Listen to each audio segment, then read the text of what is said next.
Good morning students, कैसे हो सभी। आशा करते हैं कि आप सभी अच्छे होंगे। लेकिन एक आपकी सबसे बड़ी ड्रॉबैक या कमी भी हमें देखने को मिल रही है। लगभग सभी सब्जेक्ट का सिलेबस 50% या अबव देन 50% हो चुका है। उसके बावजूद भी आपका रिस्पांस जो है वो बहुत ही कम है। हाफ ईयरली एग्जाम होने वाले हैं। 7 से 10 दिन के अंदर आपके हाफ ईयरली एग्जाम शुरू हो जाएंगे और हाफ ईयरली एग्जाम शुरू होने के बाद ये जितना भी सिलेबस हमने करवाया है उससे पेपर होगा। जो आपके असेसमेंट या इंटरनल जो जैसे ज्योग्राफी में 70 नंबर का क्वेश्चन पेपर आता है और 30 नंबर इंटरनल होते हैं, वो इन्हीं के बेस पे लगेंगे। इसलिए आपके लिए जरूरी है कि हर टॉपिक को ध्यान से समझें और अपना काम करें। चाहे वह +1 हो, +2 हो, मैट्रिक हो, 9th हो, इससे कोई फर्क नहीं पड़ता। कई बार आप सोचते हैं कि सर ये तो +2 का था, ये +1 का था। +1 और 2 का मतलब नहीं, इसमें जो कॉमन टॉपिक हैं अगर दोनों क्लासों में तो दोनों को करवाने पड़ेंगे। अगर इंडिया का जिक्र आता है तो इंडिया में क्या है क्या नहीं हर जगह आएगा तो आएगा ही। तो आज मैं इस मैप के माध्यम से आपको कुछ सामान्य जानकारी देना चाहता हूँ इंडिया के बारे में। हर क्लासेज के अंदर ये आती हैं, इन्हें थोड़ा सा ध्यान से पढ़ें और समझें, क्योंकि इसमें से ज़्यादा नहीं 2 या 3 नंबर का काम पक्का आता है फाइनल एग्जाम में भी। तो डियर स्टूडेंट्स, यहाँ पर सबसे पहले ध्यान देने योग्य बात है कि भारत जो है उसके मैप का पहले हमें पता होना चाहिए। तो सबसे ऊपर की तरफ जाते हैं। जम्मू कश्मीर किसी समय हमारे देश का राज्य हुआ करता था। वर्तमान में जम्मू कश्मीर क्या है? एक केंद्र शासित प्रदेश है। ठीक है, ये इधर लद्दाख आएगा, ये आपका जम्मू कश्मीर आ जाएगा, दोनों केंद्र शासित प्रदेश हैं। अब दूसरा हमारा आता है कि यहाँ पर पाकिस्तान के बॉर्डर में टच करते हैं और पाकिस्तान के बॉर्डर कितने राज्यों को टच करेगी वो आपको पता होना चाहिए। केंद्र शासित प्रदेश और राज्य दोनों अलग अलग चीजें। जैसे केंद्र शासित प्रदेश में ये हमारी जम्मू कश्मीर और लद्दाख दोनों को टच कर रही है। अगर राज्य देखते हैं तो यहाँ पर हमारा पंजाब, राजस्थान और गुजरात 3 राज्यों के साथ पाकिस्तान की बाउंड्रीज हमारी टच हो रही है। और भारत और पाकिस्तान के बीच जो सीमा रेखा है उस सीमा रेखा का नाम है रेड क्लिफ। क्या नाम है? Radcliffe. Sir Cyril Radcliffe की अध्यक्षता में सीमा का निर्धारण किया गया था, इसलिए इसे रेड क्लिफ रेखा कहते हैं। यहाँ पर जो अफगानिस्तान है वहां पर हमारा केंद्र शासित प्रदेश लद्दाख की सीमा लगती है और इस रेखा को कहते हैं डूरंड रेखा। अच्छा, उसके बाद ये ज्यादा इंपॉर्टेंट नहीं है। यहां से देखो लद्दाख, उसके बाद आपका हिमाचल, उत्तराखंड, ये जो सीमाएं हैं ये चाइना को लगती हैं, चाइना के बॉर्डर से लगती हैं। आगे चाइना के बॉर्डर से हमारा सिक्किम राज्य है, अरुणाचल प्रदेश है, इनके भी बॉर्डर टच करती है। ये कट जो दिखाई दे रहा है ये हमारा, इसमें देखें तो ये पड़ोसी देश नेपाल है और सिक्किम को छोड़ने के बाद यहाँ पर कौन सा आता है? भूटान। और यहाँ पर हमारा एक पड़ोसी देश है जिसका नाम म्यांमार, जिसे बर्मा बोलते हैं। और ये बीच में भारत के नक्शे के आकार का ही दिखाई दे रहा है, इसे हम क्या कहते हैं? इसे कहा जाता है बांग्लादेश। लेकिन 47 से पहले ये भारत का हिस्सा था। नीचे श्रीलंका एक द्वीपीय देश है। द्वीप वो होता है जो चारों तरफ से। स्टूडेंट्स, यहां पर ध्यान देने योग्य बात क्या है उस चीज को थोड़ा सा ध्यान से देखें। पहले तो मैं भारत का अक्षांशीय विस्तार पता होना चाहिए। तो भारत का जो अक्षांशीय और देशांतरीय विस्तार, एक होता है अक्षांश, एक होता है देशांतर। अक्षांश रेखा, देशांतर रेखा या अक्षांशीय और देशांतरीय, ये 2 विस्तार। ये क्वेश्चन 9th क्लास से शुरू होता है और +2 तक चलता जाता है।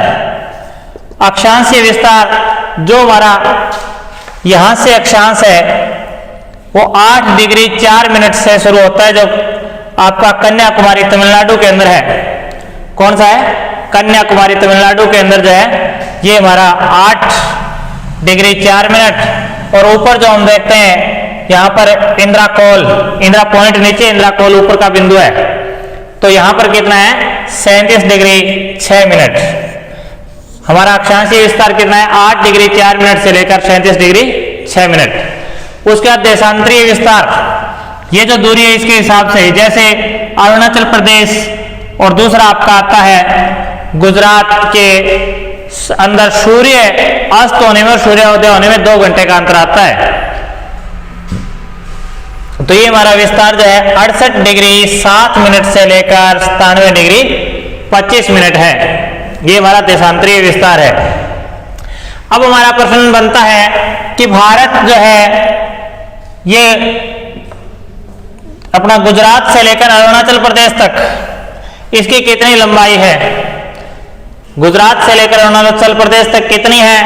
और ऊपर हमारा जो इंद्राकोल से लेकर कन्याकुमारी तक कितनी है? तो 3214 किलोमीटर जो है पूर्व से पश्चिम और उत्तर से दक्षिण 2933 किलोमीटर भारत का विस्तार है। अब इतना बड़ा देश होने के कारण देश के अंदर सबसे पहले हमें राज्य का पता होना चाहिए और राजधानियों का।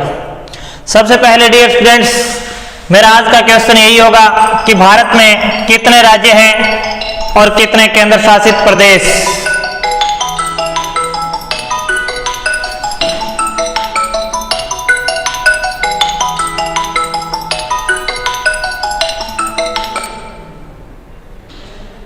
भारत के अंदर कितने राज्य और कितने केंद्र शासित प्रदेश हैं? राज्य आप सभी सही बताओगे, मेरे को पता है, क्योंकि पहले 29 राज्य हुआ करते थे, जम्मू कश्मीर को काट देने के बाद ये 28 राज्य हो गए। दिक्कत आपकी आती है केंद्र शासित प्रदेश में। केंद्र शासित प्रदेश कितने हैं? आप में से ज्यादातर बच्चे यही बोलते हैं सर जम्मू कश्मीर और लद्दाख 2 बना दिए गए इसलिए 7 थे 9 गए, लेकिन ये रॉन्ग इंटरप्रिटेशन है। हमारे 8 केंद्र शासित प्रदेश हैं। इनका भी मैं कारण बता देता हूं। इनका कारण यह है कि दमन और दीव, दादरा नगर हवेली, ये 2 केंद्र शासित प्रदेश हुआ करते थे। इन दोनों को मिलाकर 1 कर दिया गया है। तो अब कितने रहेगी संख्या? 8। राज्य हमारे 28, केंद्र शासित प्रदेश 8 होंगे। जो सबसे ऊपर ये जो हमारा क्षेत्र है ये लद्दाख जो यूनियन टेरिटरी है, इसके बाद आएगा जम्मू कश्मीर, ये भी यूनियन टेरिटरी है। यह है हमारा हिमाचल प्रदेश जिसे जिस भारत का सबसे अधिक ग्रामीण राज्य की है। हमारा हरा भरा हरियाणा, और हरियाणा के अंदर ये देखो ये जो है नई दिल्ली हरियाणा की राजधानी है, चंडीगढ़ हरियाणा और पंजाब की राजधानी है। ये हमारा देश का सबसे बड़ा राज्य है क्षेत्रफल के आधार पर, जो राजस्थान है। यहां पर मैं ये चीजें बता रहा हूं ताकि आपको एक एक नंबर वाले सारे क्वेश्चन के लिए सबसे बड़ा राज्य कौन सा है, सबसे छोटा कौन सा है, जनसंख्या के आधार पर कौन सा है। उसके बाद हमारा गुजरात शुरू होता है। ये हमारा गुजरात राज्य है। गुजरात के नीचे आते हैं तो महाराष्ट्र, महाराष्ट्र के नीचे आते हैं छोटा सा दिखाई देता है गोवा, और ये आपका कर्नाटक, इधर केरला, इधर तमिलनाडु। ये पहले एक आंध्र प्रदेश हुआ करता था लेकिन इसको काटकर तेलंगाना बना दिया गया। नीचे आंध्र प्रदेश है, ऊपर तेलंगाना है।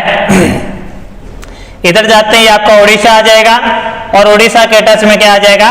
वेस्ट बंगाल। अब वापस इधर आते हैं, जैसे मैंने आपको बताया था ये हिमाचल प्रदेश आ गया। इसके बाद आता है उत्तराखंड, जो 3 नए राज्य बने थे, छत्तीसगढ़, झारखंड और उत्तराखंड। इसकी राजधानी है, यहां पर आ जाएगा। इस जिले की बाउंड्री 4 राज्यों को टच करती है भाई। एक जिले की बाउंड्री 4 राज्यों को, सोनभद्र जिला है ये। कौन सा जिला है? सोनभद्र जिला है, जिसकी बाउंड्री 4 राज्यों को टच करती है। 4 में आपको बता देता हूं। इधर देखो आपका बिहार आ गया, इधर झारखंड आ गया, इधर आपका छत्तीसगढ़ आ गया, और इधर एमपी आ गया। ऐसा अगर पूछ लिया जाए ऐसा कौन सा जिला है जिसकी बाउंड्री 4 राज्यों को टच करती है, तो कौन सा है? सोनभद्र जिला। किस राज्य में? यूपी के अंदर, उत्तर प्रदेश के अंदर। कम टू द पॉइंट, ये आपका उत्तर प्रदेश आ गया। उत्तर प्रदेश के नीचे जो है मध्य प्रदेश को काटकर बनाया गया था, ये झारखंड आ गया। सॉरी छत्तीसगढ़ आ गया और बिहार को काटकर झारखंड बनाया गया था। अब ये भूटान देश आ जाएगा, भूटान के बाद आगे चलेंगे ये अरुणाचल प्रदेश आएगा। जनसंख्या घनत्व में सबसे कम 17 व्यक्ति प्रति वर्ग किलोमीटर जनसंख्या घनत्व आपके अरुणाचल प्रदेश का है। किसका है? अरुणाचल प्रदेश। जनसंख्या घनत्व सबसे कम। जनसंख्या में सबसे छोटा कहा जाए तो ये सिक्किम आएगा। जनसंख्या में सबसे छोटा राज्य पूछा जाए सिक्किम आएगा। क्षेत्रफल में सबसे छोटा राज्य पूछते हैं तो गोवा। क्षेत्रफल में सबसे छोटा राज्य कौन सा आएगा? गोवा। जनसंख्या में सिक्किम। जनसंख्या घनत्व में सबसे कम अरुणाचल प्रदेश। क्षेत्रफल में सबसे बड़ा राजस्थान। जनसंख्या में सबसे बड़ा उत्तर प्रदेश। और जनसंख्या घनत्व में सबसे बड़ा पूछे तो आपका क्या आएगा? बिहार। अब डियर स्टूडेंट, ये जो हमारे 7 राज्य हैं इनको हम 7 सिस्टर के नाम से जानते हैं। 7 सिस्टर जो आसाम के नाम से जाना जाता है। और इसके नीचे ये जो राज्य है ये त्रिपुरा है, नागालैंड, मिजोरम, मणिपुर, यानी ये हमारे इंडिया के राज्य मैंने आपको बताए। सबसे ऊपरी पॉइंट जो है इसको इंदिरा कोल के नाम से जाना जाता है, इंदिरा कोल। और सबसे दक्षिणतम बिंदु को इंदिरा पॉइंट, इंदिरा पॉइंट। अब यहां पर एक ध्यान देने योग्य बात मैं आपको और बता देता हूं। मुख्य भूमि का अंतिम बिंदु पूछा जाए तो आएगा कन्याकुमारी, लेकिन ये है हमारा जो सबसे दक्षिणतम बिंदु यहां पर है जो अंडमान निकोबार द्वीप समूह में। अब भारत की तटरेखा की लंबाई पूछी जाती है तो संपूर्ण तटरेखा 7516.6 किलोमीटर है, लेकिन ये द्वीपों को मिलाकर है। ये जो हमारा चाहे लक्षद्वीप है, अंडमान निकोबार द्वीप समूह है, जितने भी द्वीप समूह हैं उनको मिलाकर ही इतनी लंबाई बनती है। अगर स्थलीय भाग के देखें तो 6100 किलोमीटर हमारी जलीय सीमा बनती है। Is it clear? Come to next point. यहां पर मैंने आपको बता दिए विभिन्न देश के राज्य जो अलग अलग राज्य हैं। उसके बाद मैंने आपको बता दिया भारत। इसके बाद मैंने आपको एक चीज और बताई जो यहां पर ध्यान देने योग्य बात है। भारत का सबसे बड़ा राज्य है क्षेत्रफल, जनसंख्या में सबसे बड़ा राज्य है, सबसे अधिक ग्रामीण जनसंख्या, सबसे छोटा राज्य, सबसे छोटा राज्य है। और इसके अलावा क्या है? ये क्षेत्रफल में है भाई, कभी जनसंख्या में कहते हो सबसे छोटा राज्य। और सबसे ज्यादा नगरीकृत राज्य भी गोवा है, सबसे ज्यादा नगरीकृत राज्य। नगरीकृत सबसे ज्यादा नगरीकृत राज्य भी कौन सा है? आपका गोवा ही है। अगर जनसंख्या में सबसे छोटा पूछा जाए, जनसंख्या में सबसे छोटा आप सिक्किम बताओगे। अगर जनसंख्या घनत्व में सबसे कम पूछा जाए अरुणाचल प्रदेश बताओगे, जहां पर 17 व्यक्ति प्रति वर्ग किलोमीटर है। अब कई बार प्रश्न आ जाता है इंडिया का जनसंख्या घनत्व कितना है? इंडिया का जनसंख्या घनत्व 382 व्यक्ति प्रति वर्ग किलोमीटर 2011 की जनगणना के अनुसार। 2001 में ये 324 व्यक्ति प्रति वर्ग किलोमीटर था। इसका आप अंदाजा लगा सकते हो कि जनसंख्या कौन सा राज्य कहां पर है, क्या चीज है उसमें। उसके बाद ये हमारा अरब सागर है, इधर बे ऑफ बंगाल है। उसके बाद मैंने आपको बताया बाउंड्री लाइन, डुरंड रेखा है भारत और अफगानिस्तान के बीच, भारत और पाकिस्तान के बीच रेड क्लिफ रेखा है। इधर नेपाल के साथ जो सीमा निर्धारण करने का काम करता है हिमालय पर्वत। अब यहां पर जो ध्यान देने योग्य बात है उसको विशेष तौर पर सुना जाए। जो द्वीपीय देश हमारा लंका है, यहां पर भी कुछ अनबन चलती है पाकिस्तान के साथ, चाइना के साथ। तो इन अनबनों के कारण, कुछ उलझनों के कारण, ये गरीब देश होने के कारण हमारा अंतर्राष्ट्रीय व्यापार जो दूसरे देशों से संपन्न होता है। अब दूसरे देशों से अंतर्राष्ट्रीय व्यापार तो संपन्न होता है, लेकिन इसमें प्रॉब्लम कहां आती है कि इसके लिए हमें पत्तन चाहिए। तो देश में प्रमुख 12 पत्तन है, 12 बड़े अंतर्राष्ट्रीय पत्तन है। तो पत्तन जैसा मैं आपको बता देता हूं। पहले यहां पर पाकिस्तान के अंदर कराची का पत्तन हुआ करता था, जहां से हमारा अधिकांश व्यापार हुआ करता था। कराची का पत्तन जो था वो आजादी के बाद पाकिस्तान के पास चला गया। तो अब ये व्यापार जो था इसका दबाव बढ़ गया मुंबई के पत्तन पर। अब मुंबई के पत्तन पर इतना ज्यादा दबाव पड़ा कि उसका विकास, वहां पर सामान लाना ले जाना जहाजों के लिए मुश्किल होने लगी, भीड़ ज्यादा बढ़ गई। इसलिए यहां पर कच्छ की खाड़ी में कांडला नामक स्थान पर, कौन सी खाड़ी? कच्छ की खाड़ी में कांडला नामक स्थान पर एक पत्तन या बंदरगाह बनाया गया ताकि कुछ व्यापार यहां से संपन्न हो चुके। यहां से शुरू होने के बाद भी देश का ट्रेड बढ़ता गया, इंटरनेशनल ट्रेड में इंटरेस्ट बढ़ता गया, हमारा प्रोडक्शन बढ़ा, इसलिए हमारा व्यापार बढ़ा और फिर इस मुंबई के पत्तन पर भीड़ बढ़ गई। अब इस भीड़ को कम करने के लिए इसे थोड़ा सा नीचे जाकर नावा सेवा या जवाहरलाल नेहरू पत्तन विकसित किया गया। कौन सा पत्तन विकसित किया गया? जवाहरलाल नेहरू। ये दोनों महाराष्ट्र के हैं, अंदर आएंगे आपके। पहला हमारा कौन सा था? कांडला। कांडला कहां पर है? गुजरात। दूसरा मैंने कौन सा बताया? मुंबई। मुंबई। उसके बाद तीसरा मैंने कौन सा बताया? तीसरा आपको बताया जवाहरलाल नेहरू या नावा सेवा, ये भी आपका महाराष्ट्र के अंदर है। उसके बाद थोड़ा नीचे आएंगे तो मारमागोवा या मूरमगांव, मूरमगांव या मारमागोवा, ये आपका गोवा के अंदर। उसके बाद नीचे आओगे आपका आता है कर्नाटक। कर्नाटक के अंदर न्यू मैंगलोर। उसके बाद आपका आता है केरला राज्य, केंद्र कोच्चि का बंदरगाह।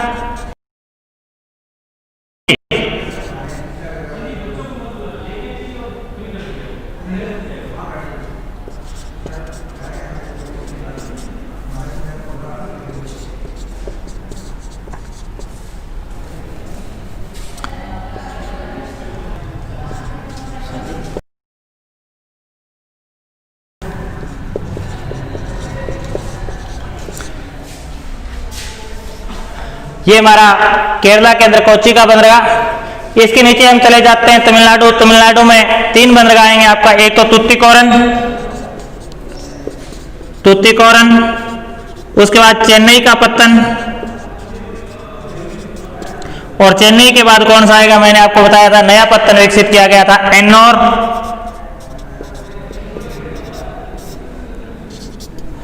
अब ये हमारा कंप्लीट होता है। अब हम जाते हैं आंध्र प्रदेश।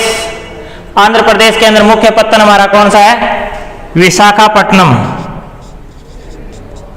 विशाखापट्टनम।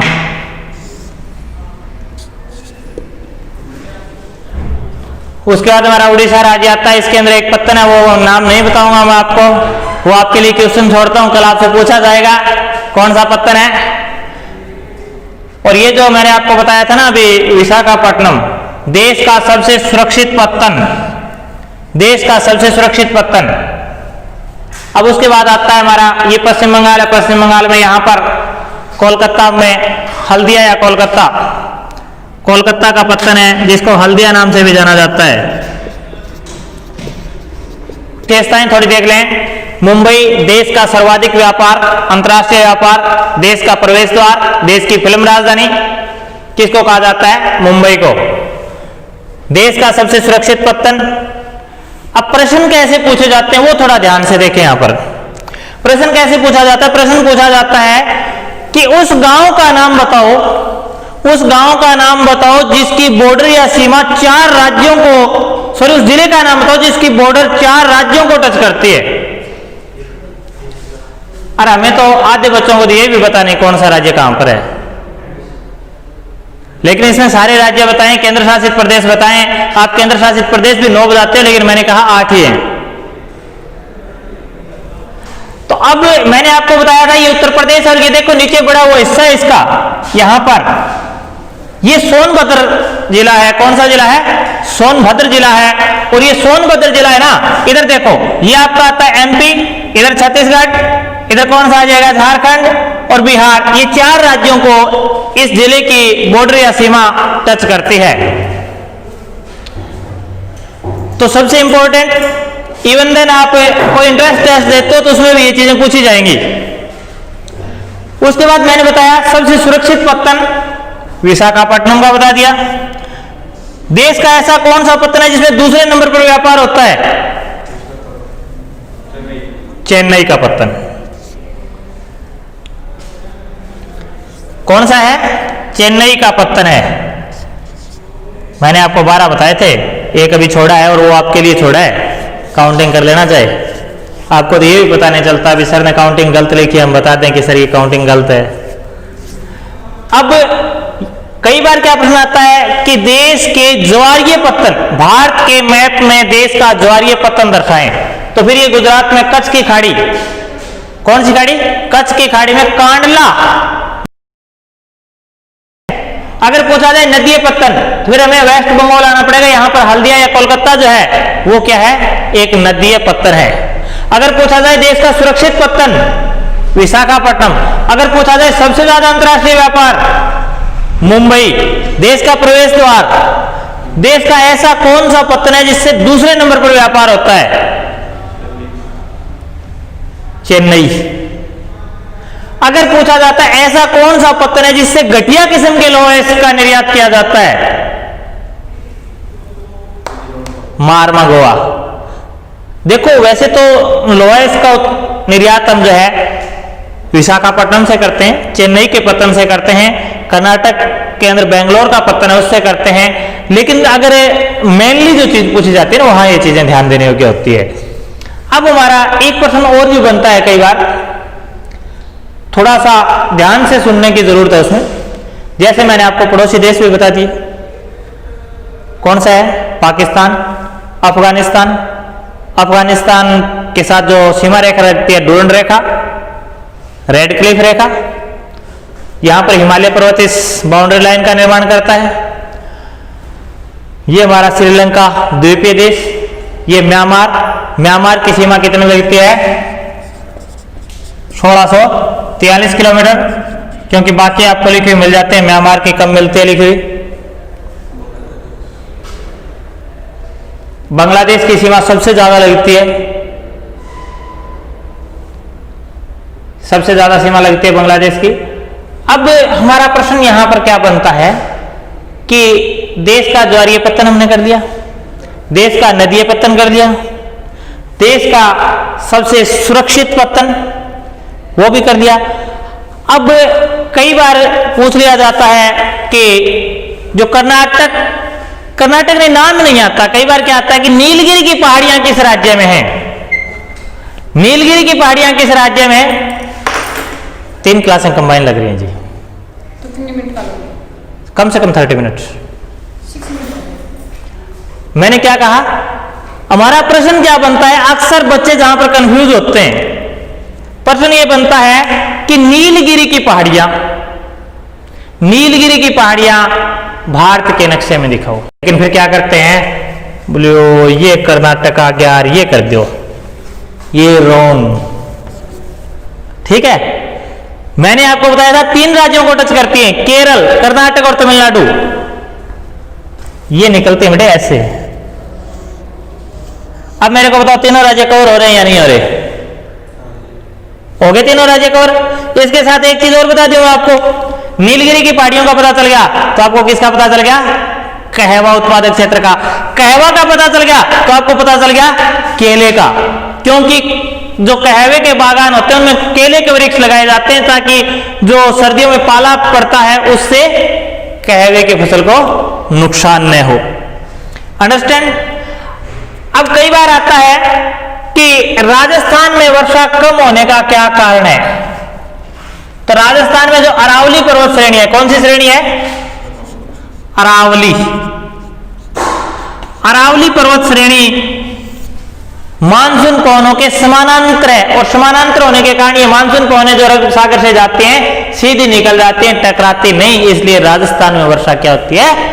बहुत ही कम होती है। आई बात समझ में? भारत का सबसे उत्तरी पॉइंट पूछे तो क्या बताओगे? इंद्राकोल। इंद्राकोल।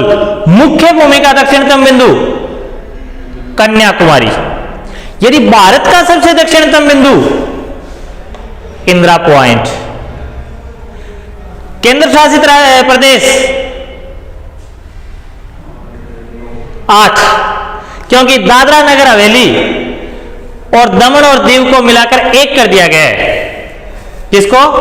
दादरा नगर हवेली, दमन और दीव को मिलाकर क्या कर दिया गया? एक। सबसे बड़ा केंद्र शासित प्रदेश लद्दाख, ये देखो यहां तक आता है लद्दाख, ये जम्मू कश्मीर इतना ही है, ठीक है, ये लद्दाख इतना बड़ा आ जाएगा। तो सबसे बड़ा केंद्र शासित प्रदेश भी कौन सा होगा? लद्दाख। सबसे बड़ा राज्य राजस्थान। सबसे छोटा राज्य, हाँ क्षेत्रफल में तो गोवा है, लेकिन पूछने वाला पूछ रहे जनसंख्या के आधार पर भारत का सबसे छोटा राज्य है सिक्किम। जनसंख्या के रहते में अरुणाचल प्रदेश,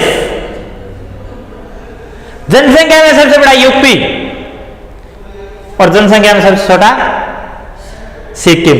क्षेत्रफल में राजस्थान, गोवा। सबसे ज्यादा नगरीकृत राज्य गोवा।